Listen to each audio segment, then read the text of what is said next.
అనగనగా విద్యాధరపురంలో శ్రీగుప్తుడు అనే వ్యాపారి ఉండేవాడు. ఓసారి అతని దూరపు బంధువులింట్లో పెళ్లి జరుగుతూ ఉంటే శ్రీగుప్తుడు ఆ గ్రామానికి కాలినడకన బయలుదేరతాడు. అతనికి దారిలో రంగన్న అనే వ్యక్తి కలుస్తాడు. రంగన్నది దగ్గరలోనే ఉన్న ఒక గ్రామం. అయ్యా, ఎంతవరకు వెళ్తున్నారండి? నేను కూడా మీతో రావచ్చా? సరదాగా అలా కాసేపు మాట్లాడుకుంటూ వెళ్దామండి. ఓ, బేషుగ్గా రావచ్చు. నేను కూడా ఎవరైనా తోడు దొరుకుతుందేమోనని చూస్తున్నాను. నేను పక్క ఊళ్ళో మా బంధువుల పెళ్ళుంటే పెళ్లి చూడటానికి బయలుదేరాను. ఇంతకీ నువ్వెక్కడికి వెళ్తున్నావు? నేను రైతునయ్యా. రోజు మా పొలంలో పండిన కూరగాయలు పట్టణంకి తీసుకెళ్లి అక్కడ వాటిని సరైన ధరకు అమ్మి తిరిగి సాయంత్రానికి స్వగ్రామానికి తిరిగి వస్తా ఉంటానండి. నేను మీకు తిరిగిపోవచ్చుగానండి, మీరు మాత్రం నాకు తెలుసండి.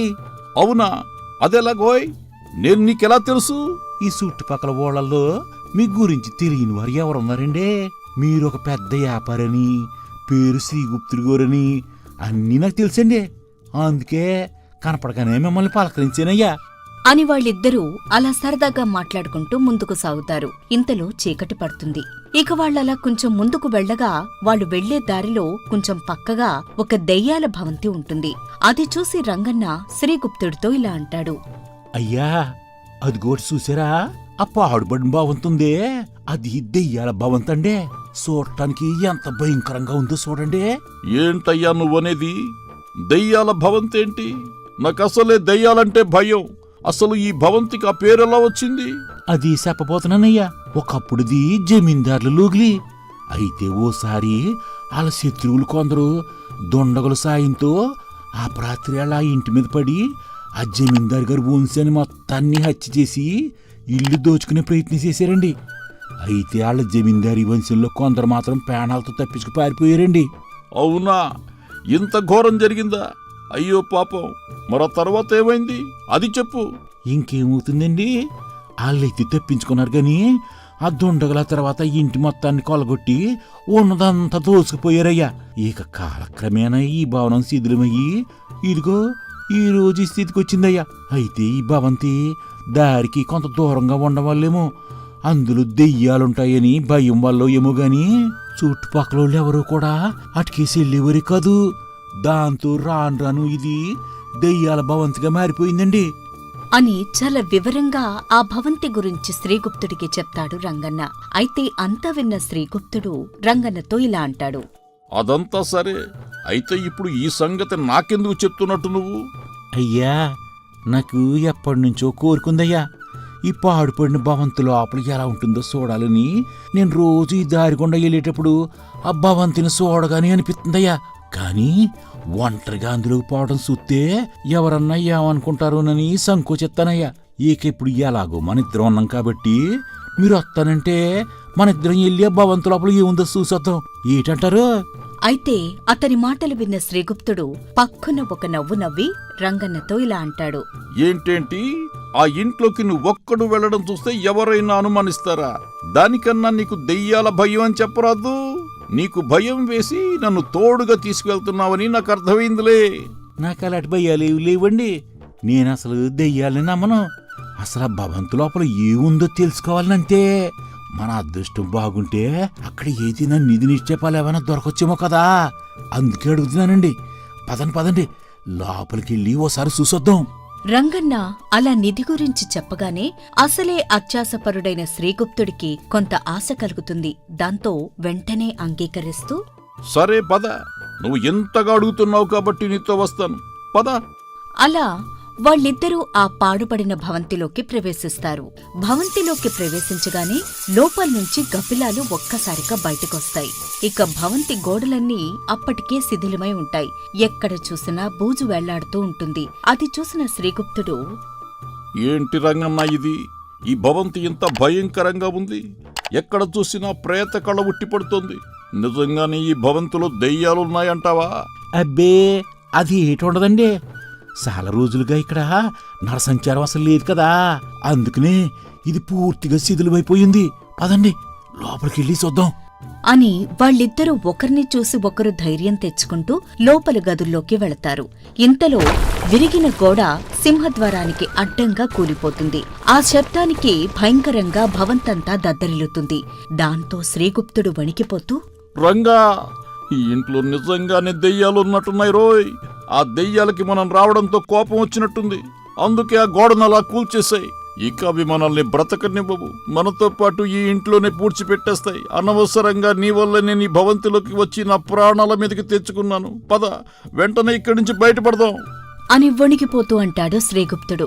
దాంతో అతని భయాన్ని చూసి రంగన్న ఒక నవ్వు నవ్వి, మీరేటి భయపడకండి శ్రీగుప్తుడు గారు. అయ్యేం దెయ్యాలు కాదు, భూతాలు కాదు. రాత్రి కురిసిన వానకి గోళ్ళు నాని కూలిపోయి అంతే. అయితే మన మీద కోళ్ళందుకు సంతోషించాలి, అంతేకాని భయపడ్డం ఎందుకండి? అవునా? సరే సరే, ముందు ఇక్కడి నుంచి మనం బయటికి పోయే మార్గం చూడు అంటాడు శ్రీగుప్తుడు. దాంతో రంగన్న పడిపోయిన గోడల మీదుగా ఎక్కి బయటికొస్తాడు. అతని వెనుకనే శ్రీగుప్తుడు కూడా వస్తాడు. అయితే రంగన్నకు ఆ విరిగిన గోడల మధ్య ఏదో ఒక చిన్న చెంబు కనిపిస్తుంది. ఏటిది? ఎక్కడ ఏదో ఉన్నట్టుంది. ఇదేదో చిన్న చెంబులో ఉంది అని చెప్పగానే శ్రీగుప్తుడు ఆ చెంబుని తన చేతిలోకి తీసుకుని దానిని తీక్షణంగా చూస్తాడు. అయితే దాని మూతికి తాపాడం చేసిన రేకు సగం ఊడి ఉంటుంది. ఆ రేకుని పూర్తిగా లాగేసి చెంబును బోర్లిస్తే కొన్ని రాళ్లు కింద పడతాయి. శ్రీగుప్తుడు వాటిని చేతిలోకి తీసుకుని ఆడించి అవేవో విలువైన రాళ్లని గ్రహిస్తాడు. దాంతో తనలో తాను ఇలా అనుకుంటాడు, చూస్తూ ఉంటే ఇవేవో చాలా విలువైన రాళ్లల్లా ఉన్నాయి. ఇప్పుడు మొత్తం రాళ్లని నేను కింద పోస్తే ఈ రంగన్న గాడికి కూడా ఇందులో వాటా ఇవ్వాల్సి వస్తుంది. కాబట్టి ఎలాగైనా వీడిని ఇక్కడి నుంచి పంపించి ఇందులో ఉన్నది మొత్తం నేనే తీసుకుంటాను అని రంగన్నను మోసం చేయడానికి ఒక పథకం పన్నిన శ్రీగుప్తుడు రంగన్నతో ఇలా అంటాడు. చూడు రంగన్న, ఈ చెంబు మామూలు చెంబే. ఇలాంటి చెంబులు 3 సింహద్వారంలో తాపడం చేయటం మన పూర్వీకుల నుంచి ఆచారంగా వస్తుంది. కాబట్టి ఇలాంటి మరో 2 చెంబులు ఇక్కడెక్కడో పడుండొచ్చు. నువ్వు కొంచెం వెళ్లి వాటిని వెతికి పట్టుకుని తీసుకురా. అవునాయి గారు, అయితే వెంటనే ఇప్పుడే వెళ్ళి ఎతికి తీసుకొస్తానండి. అలా రంగన్న ఆ చెంబులు వెతకటానికి వెళ్లగానే శ్రీగుప్తుడు చెంబులో ఉన్న రాళ్లను మూటగట్టి అందులో మామూలు రాళ్లు వేసి ఉంచుతాడు. ఇంతలో రంగన్న మొత్తం అంతా వెతికి ఎక్కడా ఆ చెంబులు దొరక్కపోవడంతో ఉత్త చేతులతో తిరిగి శ్రీగుప్తుడి దగ్గరకు వస్తాడు. అయ్యా, మీరు చెప్పినట్టు మొత్తం అంతా ఎతికి చూశానండి.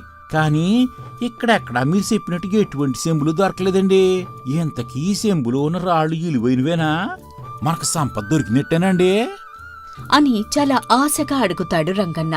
అయితే ఆ రాళ్లు ఏమిటో తెలియనప్పటికీ అవి ఆ రంగడికి దక్కకూడదని అప్పటికే వాటిని దాచేసిన శ్రీగుప్తుడు అందులో వేసిన నకిలీ రాళ్లను తీసి దూరంగా విసిరేస్తూ ఇలా అంటాడు. ఇవి ఎందుకు పనికిరాని రాళ్లురా. వీటి వల్ల మనకు ఎటువంటి ప్రయోజనం లేదు. 100,000,000 లింగాల్లో ఏవో బోడి లింగాలు, వట్టి గులకరాళ్లే. మనం ఇక్కడికి రావడం వల్ల మన సమయం వృధా అయిందంతే. పదాయికి వెళ్ళిపోదాం అని శ్రీగుప్తుడు ఆ ఖాళీ చెంబును రంగన్నకిచ్చి ఉంచుకోమంటాడు. అయితే శ్రీగుప్తుడు విసిరేసిన రాళ్లలో ఒకటి రంగన్న కాళ్ల దగ్గర పడుతుంది. కాని దాని పక్కనే మరొక రాయి రంగన్నకు కనిపిస్తుంది. అది ఆ చెంబులోది కాదు. అంతకుముందు శ్రీగుప్తుడు చెంబు బోర్లించినప్పుడు పడిన ఆ చెంబులోని అసలు రాయి. అది విలువైన రాయిలా అనిపించడంతో రంగన్న ఇలా అంటాడు.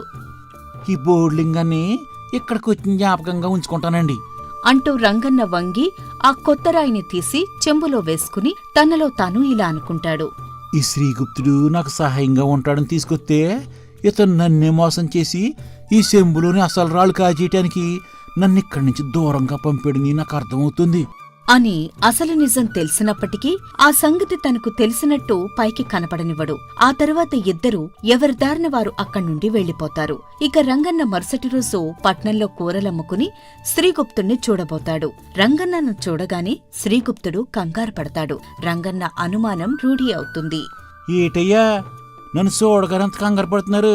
అసలేమైంది? నిన్న నా దగ్గర మీరేమైనా దాచారా ఏటి? అయ్యో, నేనా? ఏం దాచాను? అయినా దాయటానికి నా దగ్గరే ఉంది చెప్పు. అదేనయ్యా, నిన్న భవంతులో దెయ్యం ఉందనుకుని మీరు భయపడ్డారు కదా, ఆ సంగతి నా దగ్గర దాచారా అని అడుగుతున్నానంతే.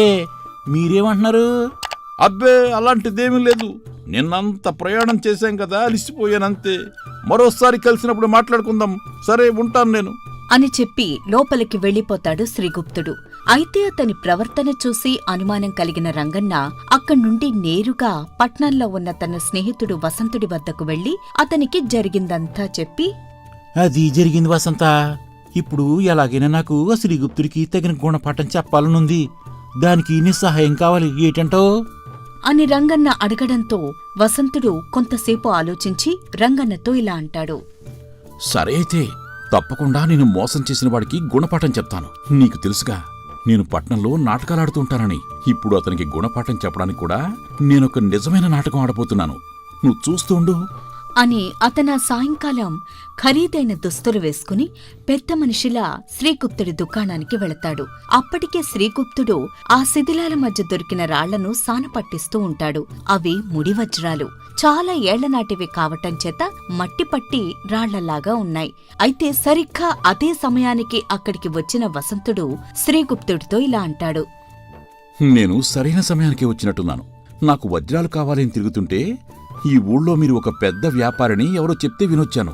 ఇంతకీ మీరు సానబెడుతున్నవి వజ్రాలే కదా? మన వజ్రాలకు అరేబియాలో వల్లమాలిన గిరాకీ ఉంది. నేను అరేబియాలో వజ్రాలమ్మి లక్షలు గడించాను. మీ దగ్గర ఉన్న వజ్రాలు నేనమ్మి పెడతాను అని అంటాడు వసంతుడు.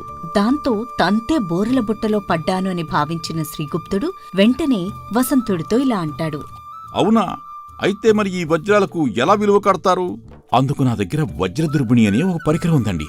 ఎలాంటి వజ్రాలనైనా ఒక కుండలో వేసి నీళ్లు పోసి ఒక రోజల్లా ఉంచాలి. ఆ తర్వాత ఈ పరికరం ద్వారా ఆ వజ్రాలు విలువైనవో కావో తెలుసుకోవచ్చు.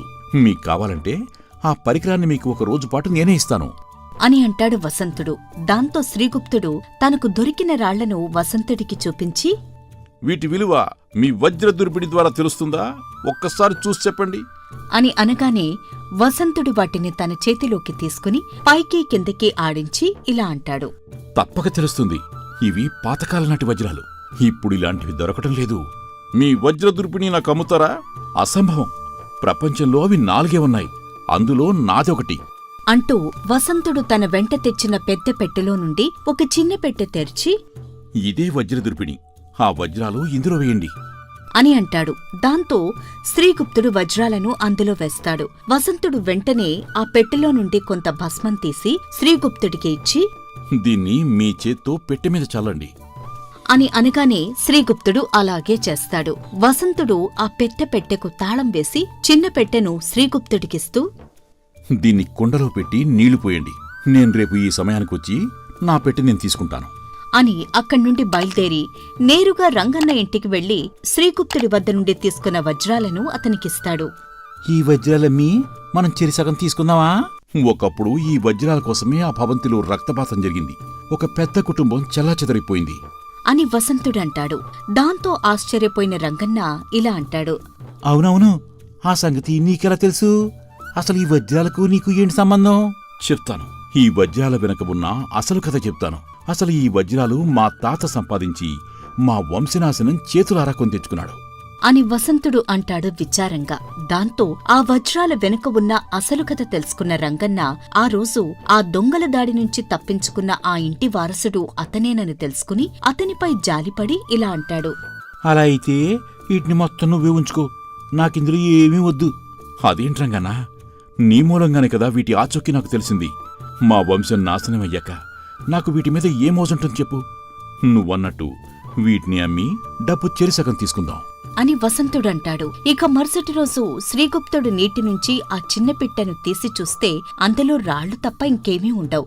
తన దగ్గరికి వచ్చిన పెద్ద మనిషి తనకు భస్మం ఇచ్చేటప్పుడు తన వజ్రాల పెట్టెను మార్చి ఇంకోటి ఇచ్చాడని గ్రహించి శ్రీగుప్తుడు గొల్లుమంటాడు.